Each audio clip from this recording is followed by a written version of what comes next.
Good morning, नमस्कार आणि राम राम। तर मंडळी, आज मी बनवते हाय प्रोटीन सँडविच। तर आजच्या व्हिडिओमध्ये तुम्हाला या हाय प्रोटीन सँडविचची पूर्ण रेसिपी मी दाखवणार आहे, त्यामुळे व्हिडिओ पूर्ण बघा, व्हिडिओला लाईक करा, चॅनलला सबस्क्राइब करा। तर मंडळी, सगळ्यात आधी मी एक गाजर आणि एक काकडी घेतली, किसून घेतलेली आहे साल काढून, आणि त्याचं पूर्ण पाणी काढून घ्यायचंय, त्यात पाण्याचा अंश राहिला नाही पाहिजे। तर अशा प्रकारे काढून घेतले पाणी। त्यानंतर मी कॉर्न घेतलेले आहेत, हा मक्याचे दाणे आहेत, हे फ्रोझन आहेत, तुम्ही कुठलेही घेऊ शकता। त्यानंतर ते थोडेसे उकडायला ठेवलेत, तर ते पूर्ण उकडायचे नाहीत, आपल्याला थोडंसंच उकडायचं आहे। त्यानंतर एक शिमला मिरची घेतली आणि ती मी बारीक कापली आहे, कॅप्सिकम म्हणू शकता तुम्ही हिला। तर ही कॅप्सिकम घेऊन मी अर्धीच कॅप्सिकम घेतली आहे आणि ती बारीक चिरून घेतलेली आहे।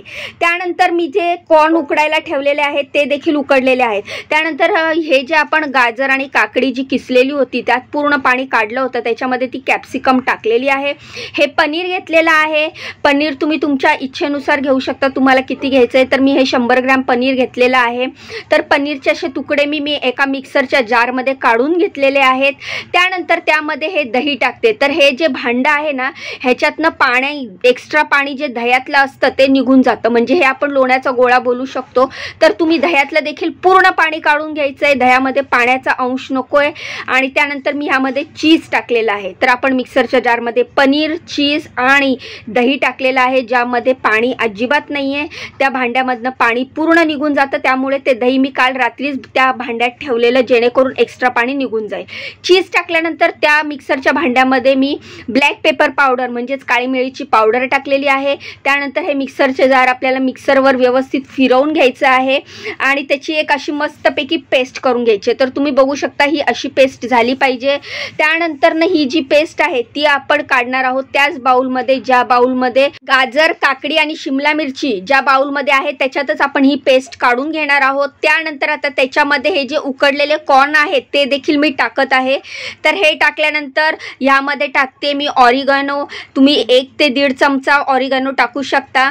तर मी इथे ऑरिगॅनो अशीच टाकते माझ्या अंदाजाने, कारण मला व्यवस्थित अंदाज आहे। त्यानंतर ब्लॅक पेपर पावडर टाकलेली आहे, त्यानंतर टाकलेलं आहे मीठ। शेवटचं ह्याच्यामध्ये टाकायचं आहे चिली फ्लेक्स। तर चिली फ्लेक्स तुम्ही तुमच्या टेस्टनुसार टाकू शकता। तर मी चिली फ्लेक्सचं नवीन बॉटल ओपन करते, तर मी अंदाजे 1 ते 1.5 चमचा चिली फ्लेक्स टाकलेला आहे। तर यामध्ये चिली फ्लेक्स टाकल्यानंतर व्यवस्थित मिक्स करून घ्यायचे। तर हे सँडविच अतिशय लवकर बनतं आणि खूप टेस्टी बनतं। तर व्यवस्थित मिक्स केल्यानंतर हे आपल्याला ब्रेडला लावायचे, पण त्याआधी आपल्याला एक प्रोसिजर करायची आहे, ती पण तुम्हाला सांगते, जेणेकरून हे सँडविच अजून टेस्टी आणि हेल्दी होतं। तर तुम्हाला जर चीज आवडत असेल तरच तुम्ही ह्यात ॲड करा, जर तुम्ही डाएट प्लॅनवर असाल तर तुम्ही चीज नाही टाकलं तरी चालेल। त्यानंतर मी ब्रेडला बटर लावायला घेतलाय। तर अशा प्रकारे ब्रेडला सगळ्या बाजूनी बटर लावून घेतला, पूर्ण दोन्ही बाजूला, म्हणजे मला 3 सँडविच करायचे होते। तर मी टोटल 6 ब्रेडचे स्लाइस घेतले आणि त्या 6ही स्लाइसला सगळ्या बाजूनी व्यवस्थित बटर लावून घेतलंय आणि हा आपला आता बॅटर तयार आहे। तर ही नाश्त्यासाठी अतिशय चांगली हेल्दी रेसिपी आहे आणि घरात लहान मुलांना देखील आवडते। तर तुम्ही ही नक्की ट्राय करा, कारण ह्याच्यामध्ये कॉर्न आहेत, कॅप्सिकम आहे, व्हेजिटेबल्स टाकतो आपण, पनीर टाकतो, तर त्यामुळे ही हेल्दी प्रोटीनवाली रेसिपी झालेली आहे। तर त्यानंतर सगळ्या ब्रेडला बटर लावल्यानंतर मी हा फूड पेपर घेतलेला आहे आणि त्याच्यावर एक ब्रेडचं स्लाइस ठेवलेला आहे, ज्याला आपण ऑलरेडी बटर लावलेला आहे। त्यानंतर हे पुन्हा एकदा व्यवस्थित मिक्स करायचं आणि मिक्स केल्यानंतर या ब्रेडवर आपण ते पूर्ण स्प्रेड करायचं। तर अशा पद्धतीने हे व्यवस्थित मिक्स केल्यानंतर आपण ह्या ब्रेडवर टाकत आहोत आणि सगळ्या बाजूला स्प्रेड करायचं। तर मंडळी, हे जे आपण सँडविच बनवतो हे अतिशय हेल्दी आहे, त्यामुळे हे व्यवस्थित भरभरून तुम्ही ब्रेडवर टाकलं तरी चालेल आणि खाताना एक मस्त वेगळा फ्लेवर येतो आणि हेल्दी पण रेसिपी बनते, म्हणजे मुलांना पण आवडते आणि हेल्दी मुलांच्या पोटात जातं। त्यानंतर हे बॅटर टाकल्यानंतर त्याच्यावर दुसरा ब्रेडची स्लाइस ठेवली आणि आता आपण हे पॅक करणार आहोत।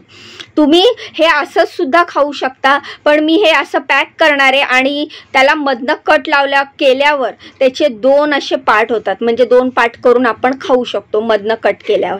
तर मला तर काय टिफिनलाच द्यायचे, त्यामुळे मी असं व्यवस्थित पॅक केलंय, जेणेकरून ह्या ज्या ब्रेडच्या मध्ये आपण जे बॅटर भरलेलं आहे हेल्दी बॅटर ते त्याच्या बाहेर येणार नाही। तर अशा प्रकारे मी सगळ्या ब्रेडला ते बॅटर लावून घेणार आहे आणि असे मी 3 3 सँडविच बनवणार आहे. ॲक्च्युली हे जे बॅटर झालं आहे हे 4 सँडविचचं झालेलं आहे, पण मला सध्याच्याला 3च सँडविच बनवायचे आहेत. आणि हे बॅटर मी फ्रीजमध्ये पण ठेवू शकते. तर तुम्ही पण जर तुमच्याकडे एक्स्ट्रा बनलं तर तुम्ही फ्रीजमध्ये ठेवून एका दिवसभरात तुम्ही हे संपवू शकता. म्हणजे सकाळी जर नाश्त्याला केलं तर संध्याकाळच्या चहाच्या वेळेला तुम्ही हे मुलांना देऊन पुन्हा संपवू शकता. पण हे असं बॅटर आहे, हे एवढं टेस्टी सँडविच आहे ना की ते उरणारच नाही. तर मंडळी, तुम्हाला तुमच्या मुलाच्या टिफिनमध्ये किंवा नाश्त्यामध्ये काय हेल्दी द्यायचं असेल आणि तेही झटपट होण्यासारखं हवं असेल, जे तुमच्याकडे वेळ नाहीये पण तुम्हाला हेल्दी खायचंय आणि मुलाला देखील हेल्दी द्यायचंय टिफिनमध्ये, तर तुम्ही हे सँडविच नक्की करू शकता. आणि हे सँडविच मुलं देखील खूपच आवडीने खातील. तर ही रेसिपी तुम्हाला कशी वाटली मला कमेंट करून नक्की सांगा.